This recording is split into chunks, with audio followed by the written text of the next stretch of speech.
महाराजा दशरथ के और महाराजा रघु महाराजा 16,000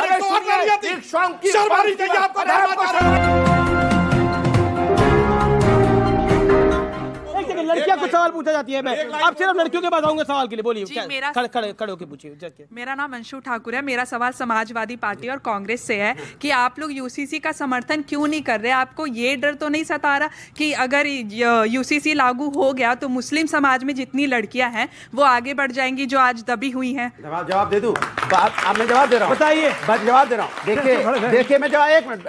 देखिए, बात हमने ये नहीं कह रहे कि आप यूसीसी मत लाओ। हम इनसे कह रहे हैं आपने यूसीसी में क्या मसौदा तैयार किया? सिर्फ मुस्लिम नहीं, हिंदू, मुस्लिम, सिख, ईसाई, बौद्ध, जैन, सबसे आपने संपर्क किया, बात की, मसौदा लाए। मसौदा है नहीं, चर्चा चल रही है। एक लाइन सुनिए, इन्होंने कहा ना ये लठ वाली बात, जानते क्या है सारी समस्या क्या है कि बेचारे मुस्लिम समाज को ऐसे फंसा फिर मुस्लिम पे आ गए। हमें सिख की भी बात होती है। आप कमाल है, मुस्लिम मुस्लिम मुस्लिम। मैं सिख की बात करता हूँ, बौद्ध की बात करता हूँ, हिंदू की बात करता हूँ। कमाल है भाई, ये तो गलत बात है। गलत बात है। आप एक नहीं बता सकते, आपने माइनॉरिटी कमीशन का चेयरमैन बनाया हो गैर मुस्लिम। खैर, तो जानते क्या है, अब उसी के लिए सब लठ लिए खड़े हैं। वो कहते मेरी तरफ आ जा, वो कहते मेरी तरफ आ जा, वो कहते मेरी तरफ आ जा।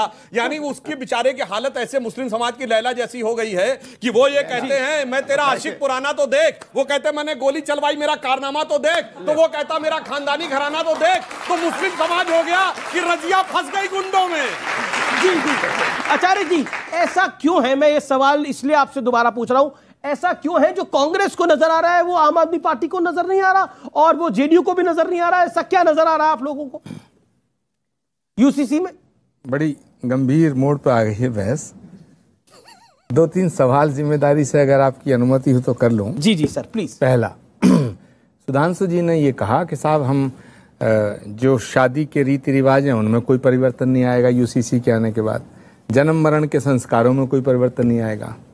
तो मुझे लगता है कि जो सारा लबो लबाब है ये 4 शादियों को लेके है, कुछ हद तक यही समझिए। हाँ, और क्या तो 21वीं सदी में नहीं होना चाहिए। कलीमुल साहब एक मतलब ये अभी भी पक्ष में है। नहीं, 4 शादियों को लेके है।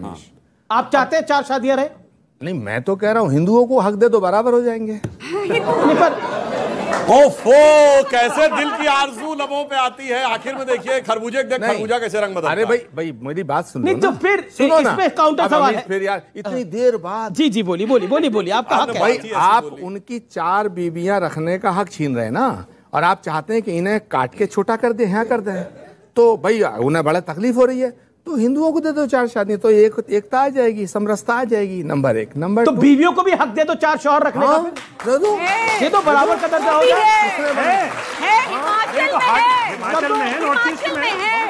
इसमें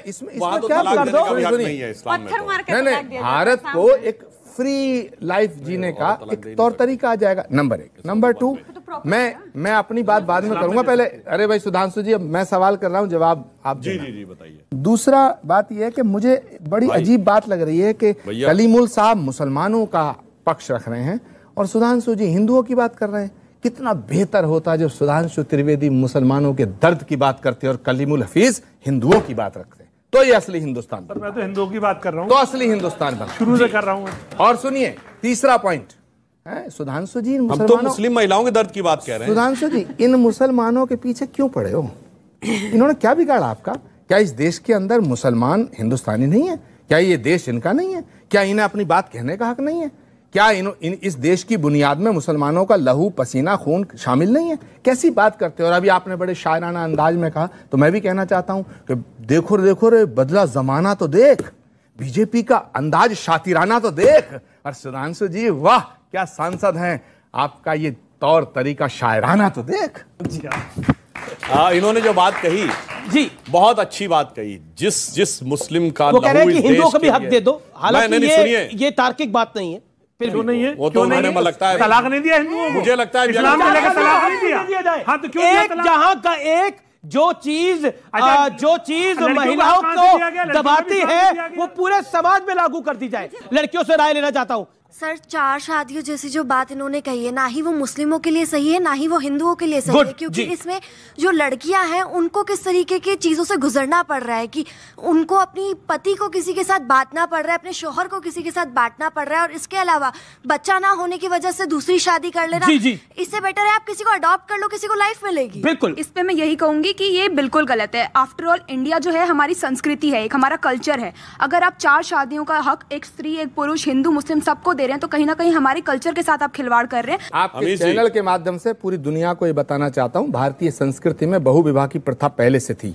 महाराजा दक्ष के 27 कन्या थी, 13 कन्याओं का विवाह महर्षि कश्यप से हुआ, और महाराजा मर्यादा पुरुषोत्तम भगवान श्री राम के पिता श्री राजा दशरथ के 3 पत्नियां थीं। प्रश्न ये नहीं है, प्रश्न मैंने ये उठाया कि जब आप 4 बीवियों के लिए ही यूसीसी लाना चाहते हैं तो एक ऑर्डिनेंस ले आओ। जैसे आपने आम आदमी पार्टी की सरकार के पक्ष में सुप्रीम कोर्ट के 5 जजों का फैसला 1 सेकंड में पलट दिया, तो इतना हंगामा करने की क्या जरूरत है? तो सीधा कहो कि 4 शादियां बैन, बात खत्म हो गई। इसमें इधर अगर मगर लेकिन बट किंतु परंतु क्यों करना चाहते हो आप? और मैंने ये कहा था कि अगर 4 शादियां प्रॉब्लम है, उनको नीचा मत करो तो इनको ऊपर कर दो। ये मेरा एक तर्क था। वैसे मैं तर्क 4 है, शादियों का पक्ष में नहीं हूं, विचित्र तर्क है ये, ना ही मैं पक्ष में था, मगर जब देश बदल रहा है तो सब कुछ बदलना चाहिए। मैं इस बात से बहुत आहत हूं कि धर्माचार्य होकर इस प्रकार की बात कहे। राजा दशरथ के 3 रानियों का मतलब क्या 3 रानियां थी? 10 रथ, जिसने 10 इंद्रियों का रथ लिखा, सांकेतिक भाषा की सांकेतिक भाषा। अब अगर धर्माचार्य को भी सांकेतिक भाषा नजर आती है तो धर्माचार्य होने के ऊपर क्या तुलसीदास से बड़े ज्ञानी हो गया? बिल्कुल मैं बोल रहा हूं, पूरी रामायण को सवाल करेंगे महाराजा दशरथ के और महाराजा रघु, महाराजा 16,108 शर्म आनी चाहिए आपको, धर्माचार्य होके चाहिए। सुधांशु त्रिवेदी जी आपको शर्म आनी चाहिए। वाहियात पड़ेगी बात। आप रामायण को आप भगवान तुलसीदास को चुनौती देते हैं, पूरी भारत की संस्कृति को कलंकित करना चाहते हैं। क्या बात करते हैं? पुराण कहता, उपनिषद कहता, वेद कहता, कैसी बातें करते हैं? कैसी बातें करते हैं? चलिए, पूरी रामायण गलत हो गई। महाराजा दशरथ के 3 रानियां थी, कौशल से कौशल्या, कैकेयी से कैकेयी और सुमित्रा। क्या उन्हें आप चुनौती देना चाहते हैं? बताइए 3 ही क्यों थी, 2 या 4 क्यों नहीं? बोलिए, धर्माचार्य हो तो बोलो, मैं जवाब दूंगा। बोलिए, डिबेट करने डिबेट हो रही है, डिबेट हो रही है, डिबेट हो रही है। धर्माचार्य हो गया, उल्टी सीधी बात रामायण के खिलाफ बोल रहे हैं। रामायण के खिलाफ बोल रहे हैं। एक सेकंड, आप रामायण के खिलाफ बोल रहे हैं। रामायण के खिलाफ रामायण के खिलाफ बोल रहे हैं। आप रामायण के खिलाफ रामायण के खिलाफ बोल रहे हैं। भगवान राम ने आप पुराणों के खिलाफ बोल रहे हैं। आप बोल रहे हैं, बेकार की बात करते हैं। बताइए 2 या 4 क्यों नहीं? अब सुनिए, भगवान के रामायण के खिलाफ बोल रहे हैं। आप रामायण के खिलाफ बोल रहे हैं। आप रामायण के खिलाफ बोल रहे हैं। आप इतिहास को बदलना चाहते हैं, पुराणों को बदलना चाहते हैं। एक करके ओके। चलिए, राम का अर्थ बताइए, दशरथ का, सुमित्रा का अर्थ बताइए, कौशल्या का अर्थ बताइए। बोलिए, कौशल्या का क्या अर्थ है? वो कौशल्या क्या है, सुमित्रा क्या है, तुम बताओ। क्या है? राजा दशरथ और सुनिए, सुमित्रा का 2 बेटे क्यों है? अगर धर्म पहले बताओ सुधांशु जी, बकवास पहले बकवास मत करिए सुधांशु जी। बकवास आप कर रहे हैं। आप सीमा में रहिए, आप सीमा में रहिए। आप बताओ राजा दशरथ के 3 पत्नी थी या नहीं थी? अच्छा ठीक है, राजा दशरथ के 3 पत्नी थी। आप रामायण के खिलाफ बोल रहे हैं। अच्छा ठीक है, कोई रामायण के खिलाफ नहीं बोल रहा, कोई किसी धर्म के खिलाफ नहीं बोल रहा। मेरा निवेदन है शांति रखिए और एक-एक करके अपनी बात को रखिए। आप दोनों मेरे सम्मानित मेहमान हैं। दोनों करने लगे कि 4 बीवियां रख दो, फिर कहने लगे भारतीय संस्कृति में होता था, कुछ भी आए बाय साहब बोलने लगते हैं। धर्माचार्य होकर शर्म आनी चाहिए। क्या पुराण में गलत लिखा है? क्या रामायण गलत है? क्या रामायण के सुधांशु जी तुमसे उम्मीद नहीं थी? आप कैसी बात कर रहे हैं? लेकिन कई सारे लोगों के पास। अच्छा, हिंदू धर्म में मर्यादा का प्रतीक कौन है? दशरथ या राम? हिंदू धर्म में मर्यादा का प्रतीक कौन है? दशरथ या राम? बोलो, मर्यादा पुरुषोत्तम कौन है? दशरथ या राम? राम। तो फिर राम के कितनी पत्नी नहीं? लेकिन क्या